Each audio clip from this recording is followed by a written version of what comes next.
Hallo Leute, es geht mal wieder um das Thema Handdrillfeuer machen und ein paar neue Gedanken von mir dazu. Ich habe in den letzten Wochen mehrere Videos dazu gemacht, unter anderem so eine Challenge, ja, wie schnell kann man eigentlich ein Handdrillfeuer machen. Ich bin im Moment jetzt gerade bei 6,8 Sekunden, bis ich meine Glut quasi erzeugt habe, und ich weiß, das geht auf jeden Fall noch wesentlich schneller. Ich wollte nur einfach sagen, ich bin selber in einem Lernprozess quasi und werde da immer besser und immer schneller, und wollte einfach mal so ein paar Gedanken, die ich jetzt in letzter Zeit hatte, mal mit euch teilen. Und zwar, wenn man jetzt auf YouTube sich bewegt und da tolle Videos sich anschaut zum Thema Handdrillfeuer machen. Es gibt tolle Anleitungen da draußen. Ich selber habe dadurch viel gelernt, muss ich auch wirklich sagen. Aber was euch die ganzen Experten da draußen immer nicht so erzählen, ist, dass auch wirkliche richtige Experten nicht jedes Mal mit dem Handdrill in jeder Situation ein Feuer anmachen können. Und dass es eben von ganz viel von den Standorten, des Wetters, der Luftfeuchtigkeit und quasi abhängt, ob es halt klappt oder nicht. Und natürlich den Materialien, die man sich da sucht und wie erfahren man damit ist. Es ist halt so, ich verstehe schon, dass die Challenge, dass man quasi jetzt rausgeht und dann jetzt die Materialien sammelt und dann sofort damit ein Feuer anbekommt, dass das natürlich sehr verlockend ist. Aber wenn wir uns reinversetzen in indigene Völker und wie die das Thema Feuermachen behandelt haben, dann stellen wir schnell fest, dass dort eine längere Planung und Vorbereitung meistens, ich will nicht sagen immer, aber doch meistens vonnöten war. Und das war im Prinzip deren Alltag. Ja? Die haben damit gelebt, dass sie eben darauf angewiesen waren, mit dem Handdrill ihr Feuer anzumachen. Und wenn sie das nicht geschafft haben, dann sind sie manchmal einfach ganz schlicht und ergreifend erfroren. Ja? So einfach kann das sein. Und von daher muss man natürlich dann in gewisser Weise ein absoluter Profi davon sein. Aber, da kommt noch ein großes Aber dazu, auch indigene Völker konnten nicht zu jeder Situation, jeder Jahreszeit oder ja, Wetter einfach rausgehen und sofort erfolgreich ein Handtrillfeuer machen. Ja, das ist eine Illusion. Denn auch selbst bei den YouTube-Videos, die man sich so gerne anschaut und da irgendwelche Experten sieht, die ganz schnell ein Feuer ankriegen und so ganz, das sieht so spielerisch leicht immer aus. Da muss man auch sagen, diese Leute haben mit dem spezifischen Material wahrscheinlich sehr, sehr lange geübt. Die wissen ganz genau, wo man das trockene Material findet und haben es auch gegebenenfalls auch schon zu Hause alles vorgetrocknet. Das erleichtert den Prozess ungemein. Und auch die indigenen Stämme, zum Beispiel von Nordamerika, die den Handdrill ja auch noch vor 200 Jahren sehr ausführlich benutzt haben, muss man sagen, die sind ja nicht losgelaufen, oh, ich brauche jetzt ein Feuer und deswegen suche ich mir jetzt einen Handdrill, sondern man war unterwegs, hat vielleicht gerade, war man auf der Jagd, und da hat sich dann eine perfekte Situation gegeben, dass man halt gesehen hat, da drüben wachsen perfekte Spindeln. Das Material, da sammle ich mir jetzt einfach mal, was weiß ich, 10 Spindeln und nimm die mit nach Hause. Ja?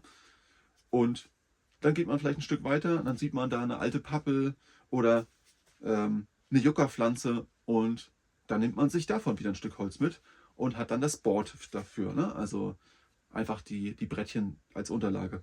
Und all diese Materialien, die sammelt man in einem Zeitraum ein, wo man gerade den Handdrill, also beziehungsweise kein Feuer unbedingt braucht, sondern man sammelt die Dinge im Alltag ein. Wenn man, wie gesagt, auf der Jagd ist, irgendwo unterwegs, irgendwas sammelt, dann nimmt man die mit, man trocknet sie und dann kommt eine ganz wichtige Sache. Das Holz wird am besten am Feuer oder in der Sonne und im Wind so trocken, wie es nur irgendwie geht, gemacht. Ja? Also nicht jetzt, man sammelt das und will sofort einsetzen. Da gibt es immer eine Restfeuchtigkeit, die in dem Holz drin ist. Und das macht das Ganze so, so viel schwieriger. Das kann ich euch gar nicht genug sagen, also verdeutlichen. Deswegen war es auch für die ganzen indigenen Völker ganz wichtig, das Material muss möglichst vorher getrocknet werden. Ja? Und das ist eigentlich eine Grundvoraussetzung, dass man das tut. Und wenn man es dann getrocknet hat, ja, dann wird das Ganze vernünftig verpackt. Das ist jetzt hier mal ein Beispiel. Ja, ich kann das auch mal auspacken. Ich habe hier ein Stück hirngegerbtes Leder und das habe ich jetzt hier um 2 Handdrill-Sets herumgebunden. Ja. Und was der Vorteil davon ist, es bleibt erstens wesentlich trockener, als wenn da nichts drumherum wäre, weil eben die Luftfeuchtigkeit nicht so schnell da einziehen kann. Und bei den nordamerikanischen Ureinwohnern, die auf den Plains gelebt haben und den Handdrill eben, wie gesagt, genutzt haben, um Feuer zu machen, da war das nicht nur in Leder eingewickelt, sondern das ganze Bündel war dann zusätzlich nochmal in dem Bogenfutteral verstaut. Das heißt, man hatte eine doppelte Schutzwirkung quasi für das Material. Ja? Und jedes Mal, wenn man damit ein Feuer angemacht hat, ja, dann wird die Spitze der Spindel und das Board, ja, schön am Feuer absolut durchgetrocknet. Und wenn es richtig schön trocken ist, wird es wieder sicher verstaut. Auch das Zundermaterial hat man nicht in dem Augenblick gesammelt, wo man das Feuer machen wollte, sondern natürlich jetzt richtig trocken draußen ist, dann kann man das machen. Aber man hatte auch da unten im Bogenfutteral, da wo die Pfeilspitzen quasi dann gegen die Rohhaut oder das Leder stoßen würden, da war ein kleines bisschen trockenes Zundermaterial drin. Und das war eben total praktisch, weil ich konnte da reingreifen, konnte mir das da rausziehen und hatte sofort alles dabei. Und jetzt kommt noch was Wichtiges. Die Handdrill-Sets, ja, vor allen Dingen das Board hier, die wurden schon vorbereitet. Ihr seht das. Hier die 3 Löcher, die auf der Seite sind, damit habe ich schon Feuer gemacht. Die 4, die jetzt hier sind, die sind erstmal nur eingebrannt und da ist eine Kerbe. Das heißt, wenn ich jetzt in einer Situation draußen bin, wo ich ein Feuer machen möchte, dann bin ich nicht darauf angewiesen, dass ich so wie hier, ich meine, hier habe ich auch schon ein Loch gebohrt, ja, das auch schon ein bisschen vorbereitet. Also ich muss nicht erstmal das Holz quasi neu abschnitzen, dann ein Loch einbrennen und vielleicht kriege ich da irgendwelche Blasen an den Händen. Nein, ich habe was Vorbereitetes dabei und das ist sofort einsatzbereit. Und zwar in 4-facher Ausführung. Das heißt, ich kann pro Loch ungefähr so 2, vielleicht, wenn ich richtig Glück habe, sogar 3 Mal quasi Glut erzeugen. Das heißt, ich kann hier quasi locker eine ganze Woche damit auskommen mit diesem Stück hier. Das heißt, eigentlich würde mir es ausreichen, wenn ich quasi nur das hier dabei hätte. Ja? Der Handdrill muss auch nicht super lang sein, aber das hat man dabei, es ist vorbereitet und dann kriegt man auch ein Feuer an. Wie gesagt, eine Challenge draußen Feuer zu machen mit den feuchten Sachen, die man halt findet, das ist natürlich total cool und das ist auch richtig toll, wenn man das kann. Indigene Völker haben aber immer vorausschauend gedacht, weil ihr Leben davon abhing. Ne? Also das heißt, haben sie es nicht anbekommen, sind sie einfach mal gestorben. Und von daher ist sozusagen diese richtige Vorbereitung total wichtig. Ja, das mal dazu. Und dann ist es so, dass viele Leute denken, dass es da bestimmte Geheimnisse gibt. Man muss jetzt unbedingt dann noch eine Kerbe zum Beispiel da unter einschnitzen. Die Kerbe muss ganz groß sein oder die muss ja irgendeine spezielle Form haben. Das Loch, wie das eingebrannt ist, der Durchmesser von der Spindel. Und ja, solche Sachen sind tatsächlich auch ausschlaggebend dafür, ob es jetzt einfacher geht oder schwerer. Ja? Aber ich will mal dazu sagen, hier seht ihr zum Beispiel ein gutes Beispiel. Diese Kerben, die ich hier reingeschnitzt habe, die gehen nicht bis zur Mitte, ja, und die sind auch ziemlich schmal. Und darunter ist jetzt kein Luftkanal geschnitzt oder irgendwas und das funktioniert hervorragend, ja. Und die Sache ist die, das funktioniert dann so hervorragend, wenn man hier quasi nur eine kleine Kerbe hat, wenn das Holz absolut super trocken ist. Wenn es das nicht ist, dann muss man die Kerbe ein bisschen größer machen, weil man ja mehr Abrieb quasi erzeugen muss und das dauert eben dadurch ja auch länger, bis sich dann dieser Abrieb entzündet. Hat man aber alles in hervorragender Ausführung dabei, dann kann man mit sehr viel kleineren Kerben, ja, und weniger Vorbereitung, also es ist halt eingebrannt, aber viel mehr ist es halt nicht, kann man sofort ein Feuer entfachen. Ja, also die Wichtigkeit ist auf jeden Fall erstmal, es muss absolut trocken sein. Aber, und jetzt kommt das Zweite, der Verrottungsgrad von dem Holz, ja, der ist aus meiner Sicht super, super, super wichtig. Der ist genauso zu beachten, wie dass das Holz super, super trocken ist. Ja? Denn wenn das Holz ganz leicht angerottet ist, dann verändert sich die Holzstruktur. Die wird viel, viel weicher und natürlich bis zu einem Verrottungsgrad hin, bis es so weich ist, das nennt man ja dann Punkwood. Also man drückt da rein, man kann es auseinanderpulen. Das kann man zum Räuchern dann verwenden, aber zum Handdrillfeuer machen dann nicht mehr. Also weil dann bohrt man die Spindel einfach nur durch das Board durch. Das ist auch klar, das wollen wir natürlich auch nicht. Aber es muss eine Reststabilität haben, das Holz. Aber es muss im Prinzip, also ein Tipp ist sozusagen, das Holz muss ganz, ganz leicht sein. Es muss außen quasi, naja, wenn ihr quasi da mit dem Fingernagel reingeht, dann, dass ihr da gleich eine Kerbe habt quasi. Es muss so gräulich angerottet sein, will ich mal sagen. Und wenn man es zerbricht, dann sieht man, dass in der Mitte das Holz, wenn ich da jetzt quasi so ja, das anfasse, ich kann das selbst da die Stücke quasi rausbrechen. Das heißt, das Stückchen ist hier ideal durchgerottet. Man sieht sogar hier, dass hier so eine äußeren quasi so Risse, Querrisse entstehen. Und dann, wenn das Holzstück den perfekten Verrottungsgrad hat, dann kann man eben so ein kleines Ästchen, so einen kleinen Zweig wie das hier nehmen. Das reicht schon vollkommen aus, denn wir müssen jetzt nicht aus einem dicken Baumstamm die Mitte rausschnitzen, weil die ist ja wieder viel härter als das Außenmaterial. Also hier auch bei dem Holzstück ist es so, beziehungsweise wenn ihr das Video geschaut habt, wo ich nur mit meinen Zähnen und mit meinen Händen ein Handdrillfeuer mache, da habe ich dieses Stück Holz verwendet. Und man sieht hier diese Kerbe, die ich sogar auf der Rückseite reingebissen habe. Und das habe ich, wie gesagt, alles nur mit meinen Zähnen gemacht. Und ich habe gemerkt, die äußere Schicht von dem Holz, die ist so weich. Ja, also wenn ich hier reindrücke, ihr seht dann sofort den Abdruck. Ja? Aber umso tiefer ich in das Holz reinkomme, umso fester ist es im Kern ja noch. Und so kann man sich das vorstellen. Spaltet ihr euch ein Stück Holz auf und nehmt das Kernholz, dann ist das zwar vielleicht richtig schön trocken und in der Survival-Situation, wenn ihr darauf angewiesen seid, trockenes Holz zu haben, dann ist das natürlich auch super toll. Wenn ihr aber die Möglichkeit habt, so einen kleinen verrotteten, also so angerotteten Zweig zu sammeln, den zu trocknen, dann ist das hier definitiv so viel leichter, damit eine Glut zu erzeugen. Ja? Ja, das sind einfach Sachen, die man vielleicht nochmal bedenken sollte. Genauso die Spindel. Ja? Ich könnte natürlich auch ein ganz, ich sag mal, frisch abgestorbenes Stück Holz mir suchen und das trocknen. Und das geht auch. Wenn man genügend Druck ausüben kann, dann kriegt man auch damit ein Feuer an. Wenn das Holz aber schon so ein bisschen, ja, wie soll ich sagen? Also ich glaube, das werdet ihr nicht auf der Kamera sehen, aber man sieht, wie das Material einfach so ein bisschen spröde ist und auch außen, wie grau das quasi ist. Ja? Ich würde die Spindel hier mit in 0, nichts einfach durchbrechen können. Deswegen bin ich sehr, sehr vorsichtig damit. Ich benutze die sehr zart quasi. Hier sieht man es auch nochmal, wie grau die Spindel ist. Ja.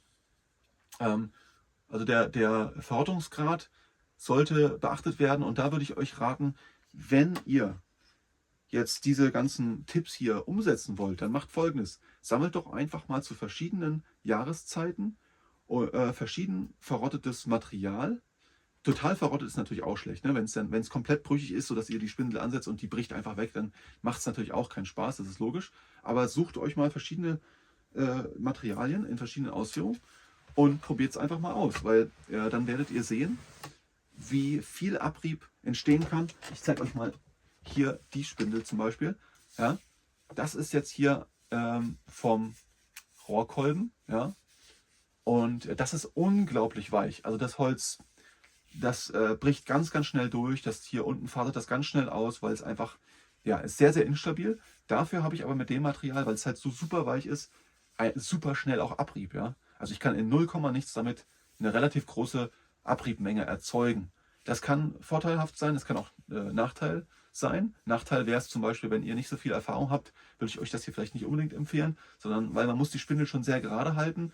Wenn das Loch zu tief eingebrannt ist, dann kann auch schnell mal passieren, dass man darin quasi wie stecken bleibt und dann bricht diese Spindel hier unten auch sehr schnell weg. Was jetzt zum Beispiel bei Yucca, ist jetzt zwar nicht einheimisch, aber Yucca passiert das eben nicht, weil das hier, also der Rohrkolben, der ist quasi wie hohl in der Mitte und ihr seht das vielleicht auch, nur der Rand im Prinzip ist ein bisschen härter und bei der Yucca-Pflanze, das ist komplett schwarz, wie ihr seht, ja, und ist auch anders geformt, ein bisschen runder. Das ist sozusagen wie Vollholz quasi, kann ich sagen, ja, als wenn ihr Weide oder einen Pappelzweig nehmt. Das ist der Unterschied. Und das hier erzeugt eben schneller sehr viel mehr Abrieb. Man muss aber damit eben vorsichtiger umgehen. Das ist halt eher, wenn man, sage ich mal, fortgeschritten ist. Und sowas wie Yucca oder ein Zweig von Pappel oder Weide lässt sich da für den Anfang eben besser machen, wenn es halt gerade ist und noch gerade so stabil genug. Oder aber, wenn ihr sagt, ich habe immer irgendwie Probleme, dass mir dieses weiche, angerottete Holz bricht mir einfach immer durch. Ja? Mir bricht jetzt hier die Spindel durch. Ja? Und ihr kriegt das einfach nicht auf die Reihe, da eine Lösung für zu finden. Dann macht das folgendermaßen. So wie dieser Handrail hier. Ja? Dann dann spaltet ihr das vordere Stück auf, setzt ein Stückchen, also einfach, wenn das jetzt abgebrochen wäre, hier diese Spitze, die spitzt ihr dann hier nochmal an und steckt die dann hier wie in einem Pfeilschaft quasi, wie eine Pfeilspitze da oben rein. Und dann habt ihr eben diesen, ja, aus 2 Stücken zusammengefertigten Handrail. Und da kann man dann hier sich auch ein sehr schön gerades Stück nehmen, was ideal ist, was perfekt rund läuft. Der ist jetzt hier nicht super rund, aber es reicht aus. Und dann bricht auch dieses Weichholz, was ihr hier vorne verwendet, nicht weg. Das war übrigens eine sehr oft verwendete Version, was die Natives auf den Plains gemacht haben. Ja, den Komposit-Handrail. Ja, weil man konnte im Prinzip einen richtigen, vom Pfeil und Bogen, einen Pfeil verwenden und konnte da ja einen Spindelkopf vorne einsetzen und den auch immer wieder auswechseln und musste eben keine ganze Spindel finden, sondern wirklich nur ein kleines Stückchen verrottetes oder angerottetes Holz. Ja, also das hat auf jeden Fall einen richtigen Vorteil. So, das erstmal dazu. Jetzt noch was anderes, und zwar, wie man die Spindel dreht, wie viel Druck man ausübt, ist natürlich auch nochmal entscheidend dafür, dass man Erfolg hat. Diese beiden Beispiele sind einfach schon wirklich ganz schön, um euch das zu zeigen. Das ist sogar noch besser hier. Ihr seht, hier unten haben wir mehr als 1 cm Dicke und dann dünnt sich das relativ schnell aus und hier oben haben wir vielleicht 6 mm hier oben, ne? Oder vielleicht noch 7, aber mehr haben wir nicht. Und das bedeutet, das ist natürlich super ideal, wenn das hier oben stabil genug ist. Das ist die Voraussetzung, weil umso schmaler die Spindel hier oben ist, umso mehr Umdrehungen bekomme ich, ja, und treibt dann die Spindel, die hier oben, das ist einfach eine Übersetzungsgeschichte, hier, die ja dicker ist, eben schneller an, als wenn es hier oben genauso dick wäre. Das ist einfach der ganze Trick daran. Zu dünn geht natürlich auch nicht mehr und zu lang auch nicht, aber ich finde das ehrlich gesagt ziemlich praktisch. Das finde ich bringt auch schon einiges. Jetzt ist noch ein wichtiger Punkt, diese Spindel hier zum Beispiel. Ja, die ist jetzt sehr, sehr lang. Verwende ich diese ganze Länge? Nein. Ich fange ungefähr hier an, bei so, was sind das? Circa 40, 50 Zentimeter Länge. Da fange ich an, quasi ja, meine Hand drauf zu bewegen. Und das obere Stück, das könnte ich eigentlich wegschnitzen, brauche ich eigentlich nicht. Ja, weil, wenn eine Spindel zu lang ist, dann wird sie immer instabiler. Und das hat natürlich den Nachteil, ihr könnt die dann auch schneller durchbrechen. Ja, und das ist einfach Quatsch. Die muss, wie gesagt, nicht so lang sein. Kann man machen, aber ich würde es halt nicht empfehlen. So, für den Anfang, wenn man quasi es noch nicht so beherrscht, die Floating-Technik noch nicht beherrscht, dann sollte man natürlich, man muss von oben bis unten quasi so nach unten gehen. Naja, klar, dann muss die natürlich, umso länger die ist, umso mehr Druck kannst du auf das Loch dann natürlich ausüben. Aber ich habe halt festgestellt, das Wichtige ist, man lernt erstmal diese Floating-Technik, hat dann eine kürzere Spindel, die sich weniger biegt und damit hat man aus meiner Sicht auch mehr Erfolg. Also, ich möchte jetzt nochmal zusammenfassen. Wenn ihr draußen seid in der Natur, sucht euch verschiedene Materialien, probiert die in Ruhe zu Hause aus, ja, ob das Material auch wirklich passt. Das mache ich genauso. Ich sammle auch verschiedene Materialien und manchmal kommt es vor, dass irgendwelche Spindeln, habe einen Rohrkolben von dem einen Platz gesammelt, dann habe ich einen von woanders gesammelt, auf einmal klappt der vom anderen Platz nicht so gut. Kann alles immer sein, ja. Und deswegen bereitet euch die Materialien, wie gesagt, dann zu Hause vor, trocknet die so gut durch, wie es nur irgendwie geht. Also ich meine wirklich nicht nur so ein bisschen, sondern so richtig. Von mir aus, wenn ihr Anfänger seid und ihr habt irgendwie ja noch Zweifel, ob ihr das hinbekommt, bevor ihr das einsetzt, nehmt euch einen Heißluftföhn, geht da einmal rüber über die Spitze und über das Board an der Stelle, wo ihr auch schon das Loch eingebrannt habt, ja, macht das richtig heiß und dann erst setzt ihr es ein. Weil man darf nicht unterschätzen, wie viel besser das mit dem Holz funktioniert, wenn es halt warm und richtig gut durchgetrocknet ist. Also achtet darauf, angewärmtes oder zumindest komplett durchgetrocknetes Holz ist erstmal die Grundvoraussetzung.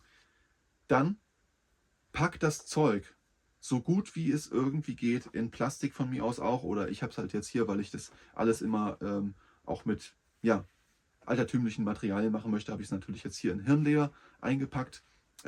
Packt das richtig gut ein, sodass es nicht unterwegs, stellt euch mal vor, ihr seid draußen unterwegs und die Luftfeuchtigkeit liegt bei, was weiß ich, 95 oder 98%, dann muss man sich tatsächlich nicht wundern, wenn ihr irgendwann nach Stunden irgendwo an einen Platz ankommt, ihr packt das Zeug aus, lasst das vielleicht noch kurz ein paar Minuten draußen liegen, bevor ihr es einsetzt, und dann ist es halt schon wieder feuchter als vorher. Und noch ein wichtiger Tipp dazu, gegen Feuchtigkeitseindringen, legt Spindel und auch das Board nicht einfach wahllos irgendwo auf dem Boden. Ja, möglichst immer weit weg vom Boden. Und verwendet, wenn ihr die Glut zum Beispiel im Herbst, Winter oder Frühling auffangen wollt, verwendet dazu nicht irgendwie einen Stein oder sowas, den ihr da unterlegt, weil der Stein wiederum ziemlich viel Wärme herauszieht, weil er ja quasi kalt ist, und das ist immer auch von Nachteil. Ja, also von daher immer irgendwo auf eure Ausrüstung legen oder irgendwo trocken halt drauflegen, wo halt keine Feuchtigkeit rankommen kann, und sofort wieder einpacken. Ja, und dann nehmt immer auch Ersatz mit, habt verschiedene Spindeln dabei, sodass es, wenn es mit der einen nicht klappt, dass ihr eine nächste habt. Und was das jetzt zur Folge hat, wenn ihr das so macht, wie ich das jetzt gesagt habe, dann werdet ihr auch sehr wahrscheinlich weniger Blasen bekommen.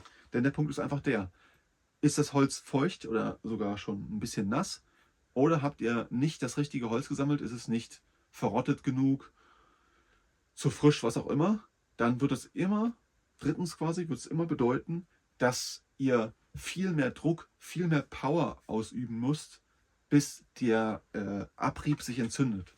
Und umso wärmer quasi, also am besten ist, umso wärmer das Material ist, umso einfacher ist das.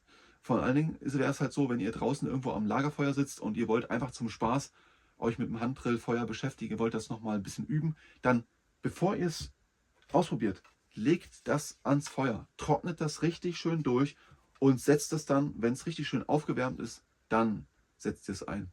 Und dann werdet ihr definitiv mehr Erfolg haben. Ja, das heißt, vorausschauend denken, wenn ihr den Handdrill erlernen wollt, verschiedene Materialien in verschiedenen, ich sag mal, Verrottungsgraden ausprobieren und auch mal verschiedene Materialien. Wenn ihr jetzt sagt, ich habe immer mit der Königskerze richtig gute Ergebnisse erzielt, aber ich kriege immer Blasen, ja, Königskerze ist relativ hart, dann probiert doch einfach mal einen Rockholm aus. Ja, trocknet euch den richtig schön durch, den kann man übrigens nicht frisch sich sammeln und dann sofort ein Feuer machen, weil der ist, jedenfalls ist meine Erfahrung, dass der ist ja quasi noch umhüllt mit dem äußeren Material, und das ist so wie so ein Schwamm, also hält sehr, sehr viel Feuchtigkeit. Und deswegen habe ich das immer vorgetrocknet. Ja, probiert also verschiedene Materialien mal aus und dann werdet ihr feststellen, huch, auf einmal geht es so viel leichter mit einem ganz anderen Holz. Und seht davon ab, wie ein Verrückter, so schnell wie möglich an der Spindel herunterzugehen, und wenn es einmal nicht geklappt hat, dann sofort weiterzumachen. Na, ihr seht zum Beispiel meine Hände, ich habe keine Blasen. Ja? Ich habe zwar vielleicht so irgendwie Verhärtung oder irgendwas, aber ich habe keine Blasen. Und das liegt einfach daran, ich übertreibe das nicht. Ich mache ganz entspannt die Floating-Technik, ja? Langsam, bis sich da ein gewisser Abrieb sich erzeugt hat. Und wenn ihr seht, die Kerbe ist eigentlich schon richtig schön voll, mit Abrieb, der dunkelbraun ist, aber nicht zu hell und auch nicht zu schwarz. Ja? Er soll nicht auch schon verbrannt sein. Dann gebe ich nochmal richtig Gas und entzünde diesen Abrieb. Und das heißt, dass ich einen relativ kurzen Zeitraum nur richtig Gas gebe. Und das heißt, ich habe nicht ganz so viel Hitzeentwicklung auf den Handflächen. Und wenn ich doch aber mal vielleicht nicht beim ersten Mal Erfolg haben sollte, dann mache ich Folgendes: Wenn ich vielleicht irgendwie Wasser in der Nähe habe, dann stecke ich meine Hände, vor allem die Handflächen, einfach in am besten kaltes Wasser und lasse die da einfach mal für ein paar Minuten drin, hole sie raus, und das hat dann natürlich den Vorteil, dass dann die Hitzeentwicklung unter der Haut weniger zu den Blasen führt. Also das hilft mir auf jeden Fall, wenn ich so wie ein Verrückter übe. Oder aber jetzt bei solchen Temperaturen, wenn jetzt hier Schnee draußen, dann einfach in den Schnee tauchen. Ja, jetzt habe ich schon wieder richtig viel dazu erzählt. Mir fallen auch eigentlich noch so viel mehr Sachen ein, aber das Video ist jetzt sowieso schon total lang. Wenn euch mal die Verbindung zu den Ureinwohnern Nordamerikas und den Handdrills, die es dazu gibt, interessiert, dann, ich habe ein Video über genau das Thema auf meinem Kanal, dann schaut euch das mal an. Das ist einfach mal spannend. Ja, und wenn ihr noch mal irgendwelche Fragen oder Wünsche oder Gedanken dazu habt, dann schreibt es gerne unter das Video hier in die Kommentare. Und dann sehen wir uns hoffentlich im nächsten Video. Macht's gut. Ciao.